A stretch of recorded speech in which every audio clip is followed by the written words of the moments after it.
Hall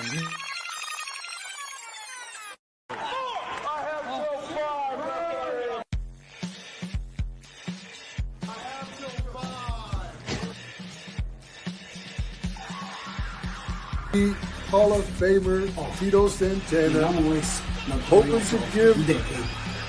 Hello, hey guys, just 10 here with your free wrestling. What's your opinion? And something like that than I have ever found.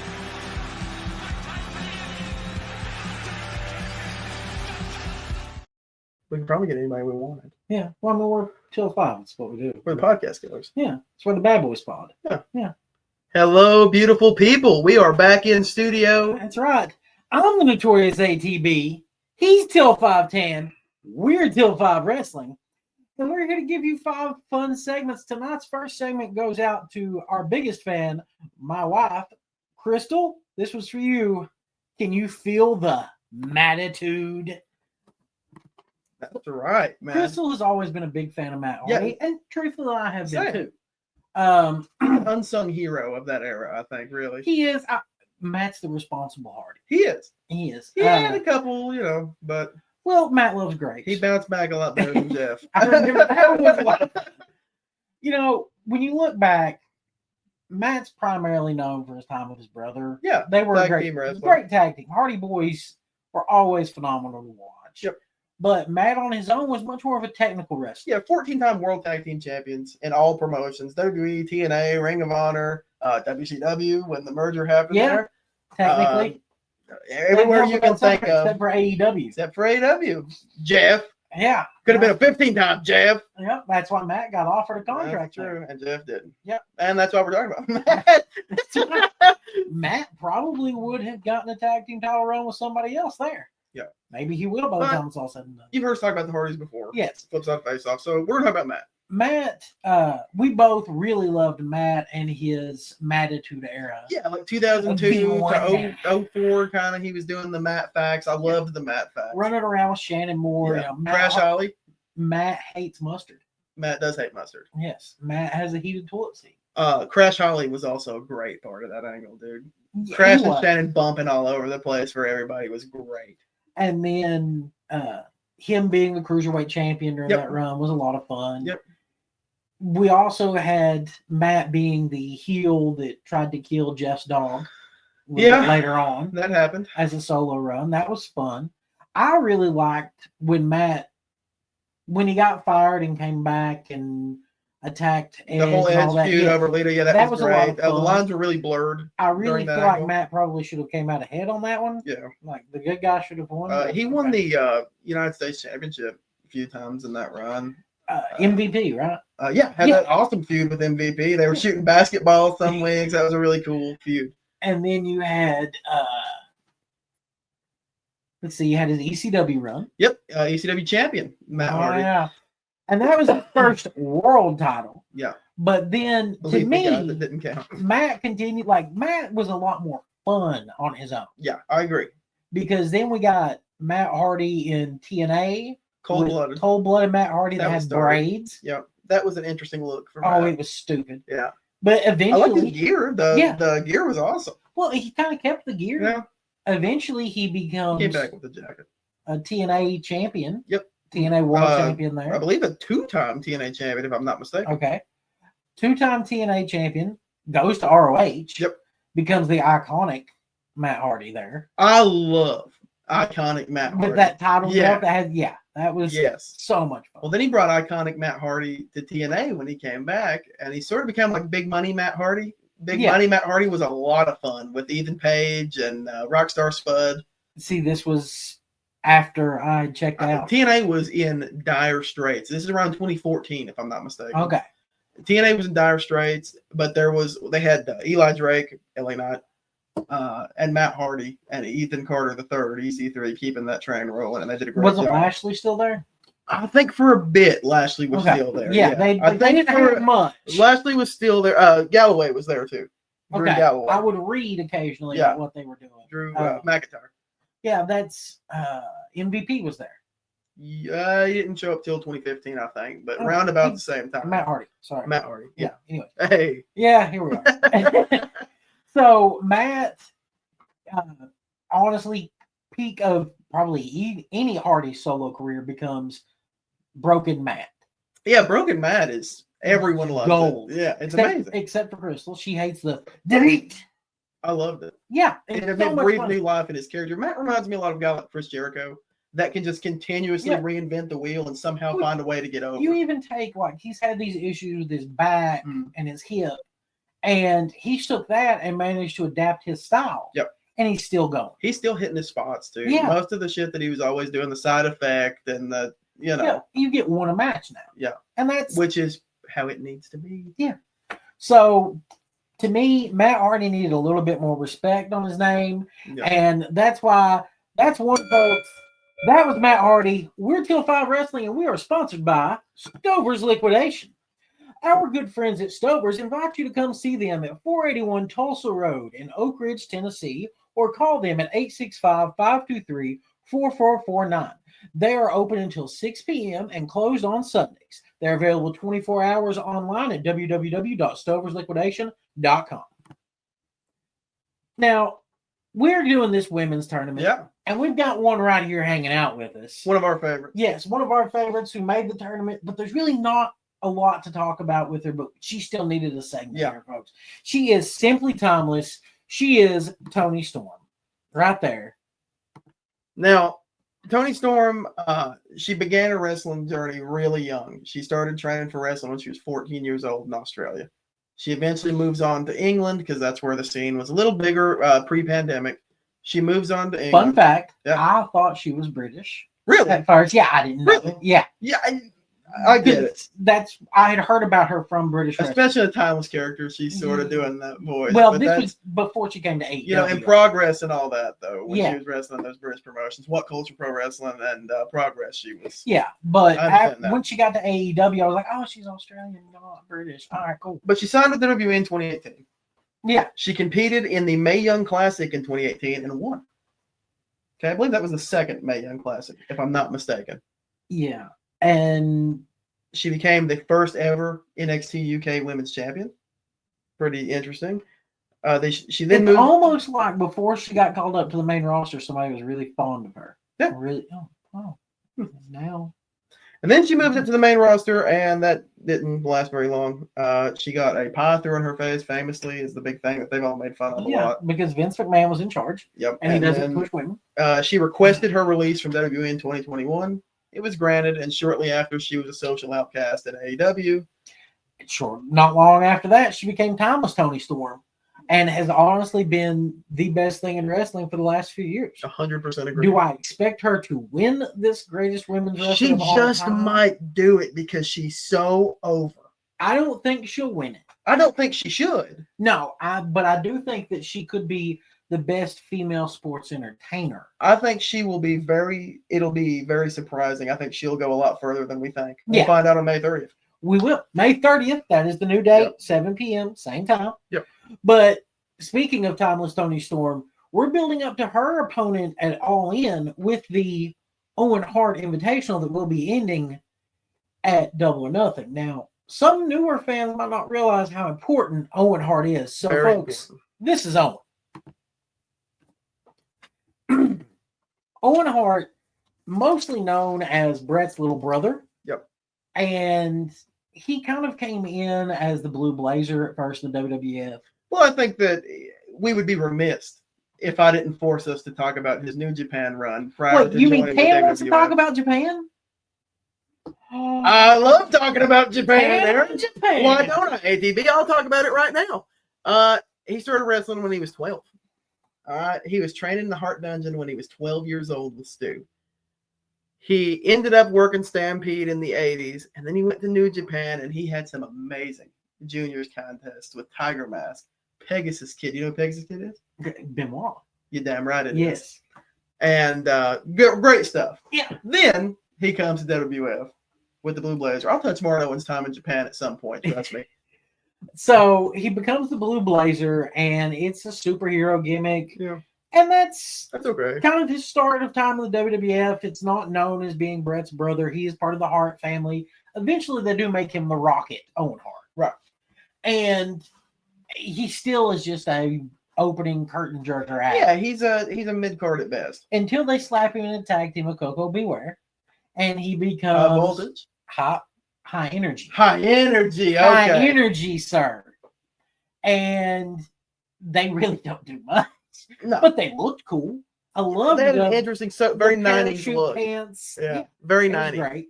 He kept that same look, teaming up with the Anvil as the new foundation. Yep. And Owen really was kind of the first tag team specialist, I feel like. He was. Because he worked with a lot of people. A lot of different guys, and it good. always clicked. Yeah. And he wasn't done. We'll touch more on that later. From there, he teams with Brett for a little bit. Yep. Because the family has to unite.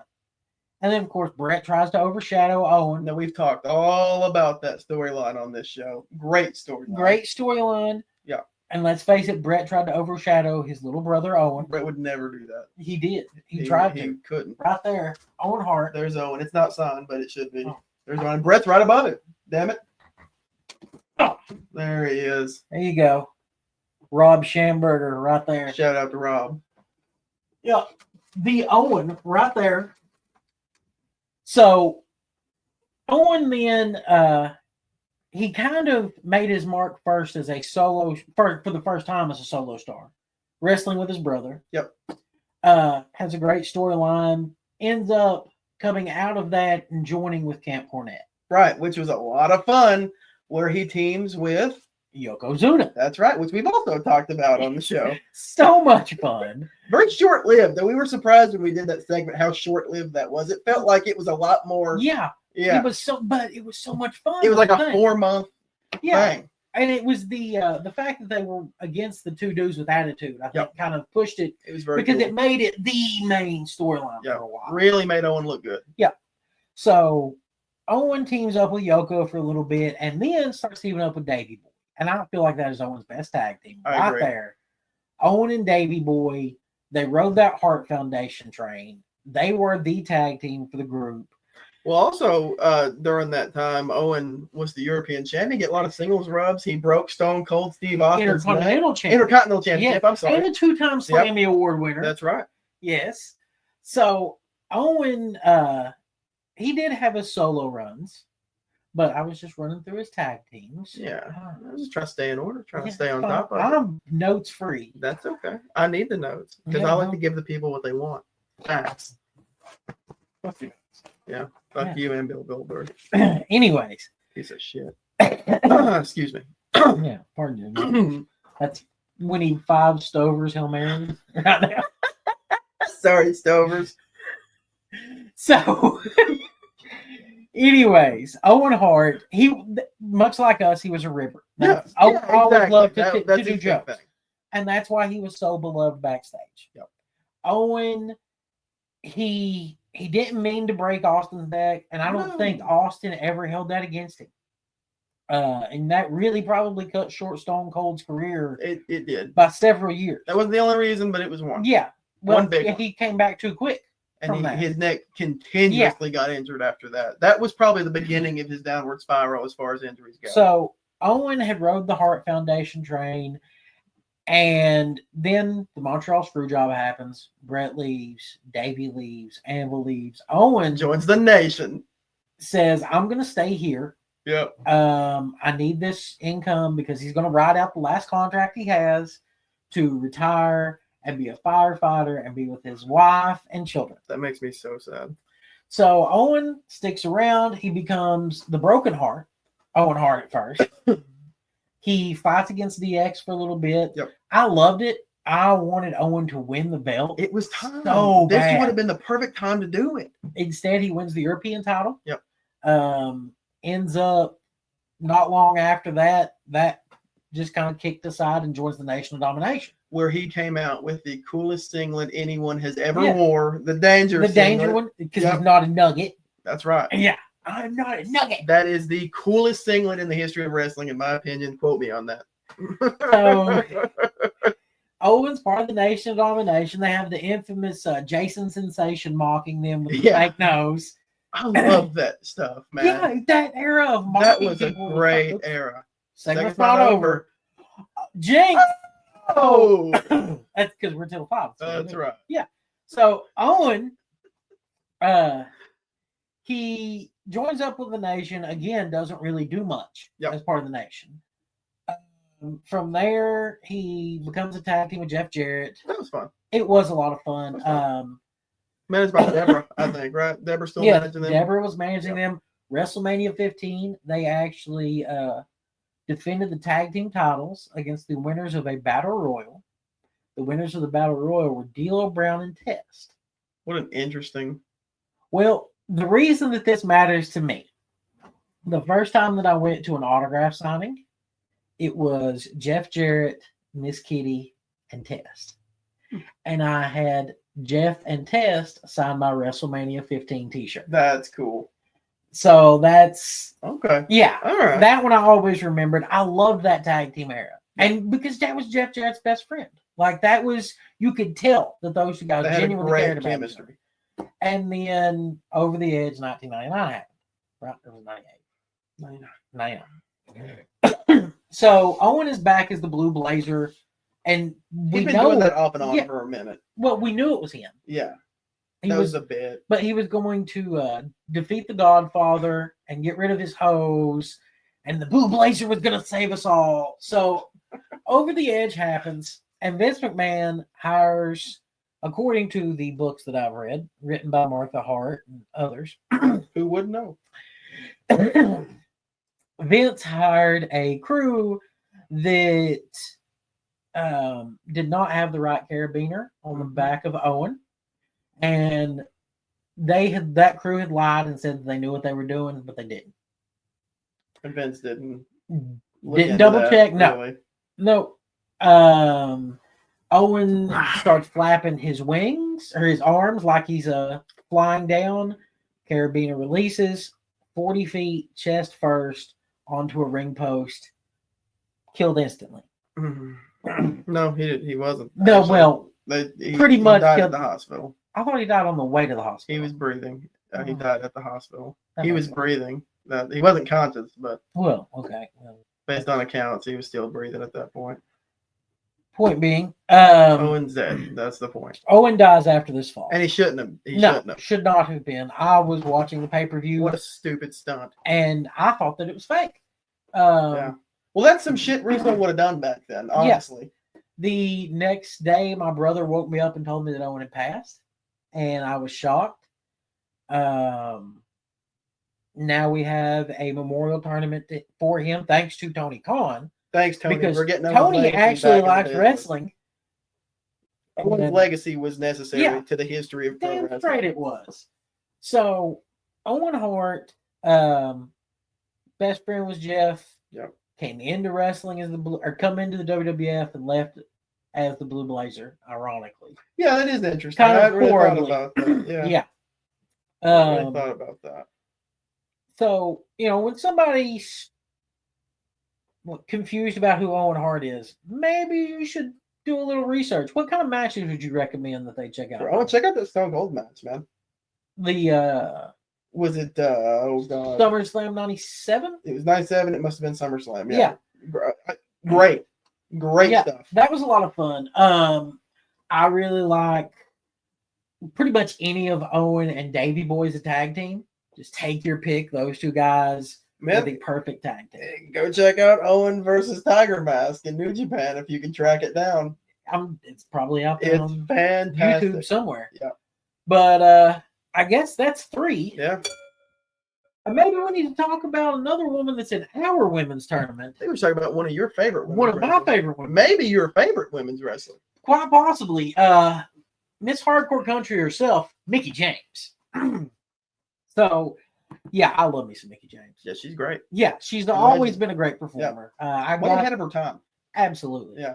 I got a really sweet Alexis Lurie autograph. Yeah. From this weird guy with a beard. Not named Grander. Yeah. Grander Q. If you don't add the Q, he gets really pissed off. So let's remember to add the Q. My bad. Yeah, those WSA guys can't take criticism. We don't need to be their friends. We don't need to be part of their society. We don't care. We're the podcast killers. That's many. Yeah. All right.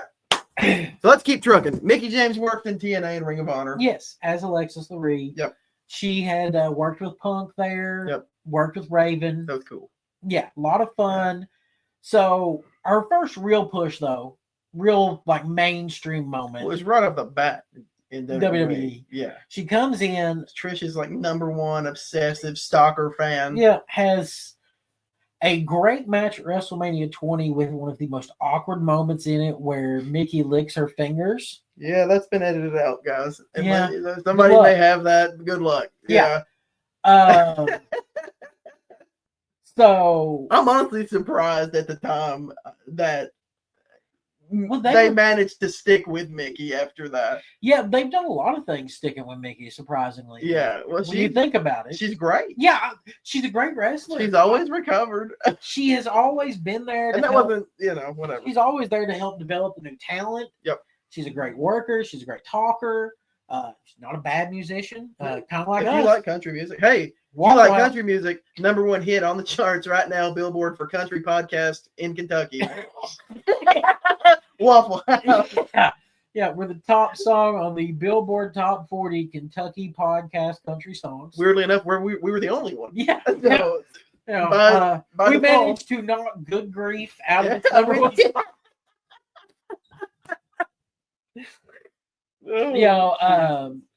Mickie James, she has won world titles pretty much everywhere she's gone. Yeah. She's a 5-time WWE Women's Champ, a 1-time Divas Champ, and a 5-time Knockouts Champ. Now, I thought her TNA run was her best, for me personally. That was a great run. I loved hardcore country Mickie James. Well, I felt like the Mickie Trish storyline is very similar to the Mariah Toni. It had layers. Yeah. There were layers to that. I thought it was an interesting way, very unique way to bring Mickie into the company. It was a lot of fun. I didn't like the way WWE did their Piggy James garbage because at no point there was a reason that's not in the notes. Yeah. So Mickey's TNA run, they treated her a lot better throughout her run. Oh, Dixie loved her. She did country music. She was in Nashville. Even when she came back for her last run with TNA, they treated her right. Yep. As they should. Yes, because they understood that she was a great performer. She did return to WWE briefly. She had an alliance and then a feud with Alexa Bliss, and then they sent her ass out in garbage bags with her shit in garbage bags. You remember that? Yeah, they mailed her stuff. It's crazy that she's working on that LFG show right now after all that. Well, no, they've taped all those episodes. Oh, they're replacing her with Undertaker's Nepo wife. Yeah, with the Nepo hire. Yeah, interesting. That's Mickie James. Huh? That's that weird. Very ironic. I bet that pisses Mickie off. Who got in the Hall of Fame before Mickie James, even though Mickie James was way more important. Yeah. And way more relevant. Yeah. 100% more relevant. Continuously been relevant for 20 years. Yeah. That's all right. Yeah. I guess, well, maybe Mickie will really air that kind of stuff when Aldous' contract is said and done. Do you have a favorite Mickie match? Trish Stratus, WrestleMania 20. I'm a big fan of her versus Lita at Survivor Series 06. And then a newer one is her and Deonna Purrazzo from Bound for Glory in 2021. I heard that one's a lot of fun. It's so good. I did like the Lita match from Survivor Series. Yep. What year was that? 06. Was it? Yeah, that's what I just said. Lita and Mickie at 06 Survivor Series. I thought it was. Oh yeah, because it was Trish and Lita at the pay-per-view before. Yes. Yeah, because Mickie was in Lita retired Trish, and then Mickie retired Lita. Yeah, but they've all came back several times since. Yeah, well, they didn't for a while after that. Yeah, it's wrestling. But another one that I think is really great from Turning Point 2010 against Tara. Yeah, Tara's one of my favorites. I really like her. Tara did make it into the I was very happy to see her name on the list. Absolutely. Yeah, Mickie James has always been a great worker.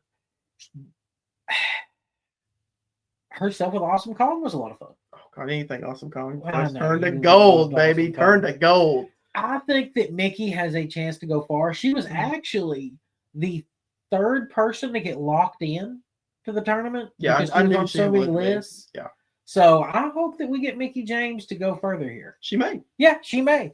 But that's 4. And don't forget, folks, we are Till 5 Wrestling, and we are sponsored by Stover's Liquidation. They've got liquidation and wholesale home improvement. Truckload quantities available at www.stoversliquidation.com. You can catch them in Cookeville, Tennessee at 452 West Broad Street, or you can give them a call at 931-526-2591. They're closed on Sundays, open 24 hours online. Tell them Till 5 sent you. All right, folks, we're going to close the night out with somebody who's notoriously legendary because I've always been a fan of him. This In one's fact, for you. Although I am a fan, this is your segment. I would like to mention, at this point in my life, I've met hundreds of celebrities, gotten pictures with them. The first one I got a picture with was Diamond Dallas Page, notoriously legendary. Here he is, folks. So DDP, that was the wrong graphic, actually. I did it. It was my bad. I loaded it in wrong. That's okay. We Yeah, can keep it the train rolling. Yeah, we're good. Shit happens on Yeah. Kill 5 Wrestling. Hey guys, we're in the middle of a move. That's why the computer's so jammed up to our faces Yeah. right now. And Dave's not here, man. Yeah, Dave has deserted us to go. What is it? Touring. Band's on tour. Good lord. Yeah, he doesn't love us anymore. That's what it is. No handshakes for us. Yeah. Mm. No fist bumps, no handshakes. No hugs. That's what happens when you give it that brand Cedar music. They end up getting you bookings, and then we don't get to Yeah, hang out with what the you. heck, man? Yeah. You go out with Brock Burton, no more hanging out with us. Brock Burton's makes way better country music than Kill 5 Wrestling Yeah. does. That's horseshit, you know. Yeah, it, let's Dave. see him pull off Waffle Let's see House. Waffle House redone by Uh-huh. Brock Burton. The Yeah. challenge laid down. Yeah, I know I'm a little bit older than you kids, but I could still write great songs. Just like Diamond Dallas Page was a little bit older when he became a professional wrestler, What a segue. and he was still a great wrestler. You see, DDP didn't start really wrestling until his 30s. 38-year-old. 38, same age I am. I could be a pro wrestler right now. Your bump card's full. Good I brother. could be ATB instead of DDP. Bang! That's right. You can feel the 5. So DDP comes in. He's got this arrogant character with the diamond doll. He has a pretty fun little rivalry with Johnny B. Bad over the Battle Bowl ring. And that's really where people got introduced to him. So, As a wrestler. yeah, as a wrestler, he showed up at WrestleMania with his pink Cadillac. Yeah. He had been a manager a few times with Vinny Vegas over the years. He had been a presence in wrestling, but hadn't been a performer Wrestle. until then. So DDP, he ends up not really getting to the heights that he should until he pulls off the diamond cutter. When he starts developing the diamond cutter, he starts realizing that he has a finishing move that he can hit in an instant. At the time, it became the most fun move. It in the was. business, It was a really. blast. Yeah. He then goes into this fun little rivalry with Randy Savage. Randy put DDP on the map. Agreed. They start out with this rivalry that, to me, like, it was full force. This is something I have to watch all the way through, with the Clash of Champions match. Yep. And the dinner and a movie moments and stuff like that. This was branching out across TBS and TNT. It was very different. It was. So that is where DDP started to become a main event star, because the NWO had tried to recruit him. He turned them down. He said, hell no. Holster. Ends up feuding with Savage over this. So DDP ends up winning the United States title. Yep. Sorry. At Starrcade. Right? Or did you not put that in your notes? I didn't put that in my notes. This is your segment, pal. You don't write Town on Japan segments, do you? Well, no. Notoriously legend that I make bitch. the graphics for Japan on Japan. Uh-huh. Yeah, this asshole. Anyways, Send me pay me, bitch. Let's keep trucking. DDP, he proceeds to go on through WCW, becomes kind of their leader against the NWO. Yeah. Like, should have been pushed more, to me, main event level, but doesn't really develop as a main event star until Goldberg shows up. You get DDP and Goldberg as a tag team, or not as a tag team, as a rivalry. And that's when even I started like, maybe this guy will be the one to win the belt from him. Maybe he'll end the streak. Doesn't happen, of course. Page ends up filming Ready to Rumble, though. And With former WCW champion David Arquette. Ends up being there when Arquette wins the belt. Ends up winning the belt with Arquette in the ring. That's kind of what keeps happening here. We love it, Vince. Yeah. Good shit, Russo. Triple Cage. DDP. Forgot about that. Yeah, man. I didn't forget about that part. We had to throw Chris Canyon off there. Yeah. Chris Canyon, who was in the Jersey Triad, with Bam Bam Bam Bam. Bigelow and DDP. They held the tag team titles, helped keep DDP in the world title scene. So from there, WCW starts to fade. DDP just kind of he joins the Millionaires Club for whatever reason. Well, you had to pick a side. Yeah, because that's what we were doing with Russo and Bischoff in charge. God, I hate that shit. So eventually he comes to WWE. There he shows up as the Undertaker's wife, Which stalker. is way worse than the Millionaires Club. Yeah, he went from getting beat up by Scott Steiner in the ring and fighting with him backstage trying to rip his eye out. Man, the Jersey Triad should have came in the WWF as a trio. Absolutely. Instead, DDP shows up as a stalker and jobbing to the Undertaker's wife and the Undertaker and Kane. Eventually becomes positively Page. He gets the smile gimmick. Yeah. Becomes positively Page. Goes to WCW. TNA. Or to TNA. Same difference. Yeah, same difference at that point. Yeah. We're running long tonight. We folks. are running long tonight. Yeah. So let's round this up quick. DDP goes to TNA. He doesn't really accomplish a lot there. He doesn't stick around. I don't even know if he ever signed a contract, did he? No. Yeah. His last solo match was in MCW against Chris Kanyon. One of his great friends. Yeah. The innovator of offense, Chris Canyon. In 2006. My favorite match is Uncensored 1998 with Raven and Chris Benoit. That's the obvious answer for me, too. Yeah. I also really liked DDP and Johnny B. Bad at World War III. I liked DDP and Goldberg, where DDP lost to. Can you stop mentioning this guy's name? DDP lost to Bill Goldberg. Dude, you know what I think about Bill Goldberg? What? Fuck Bill Goldberg. I guess that's fine. See ya.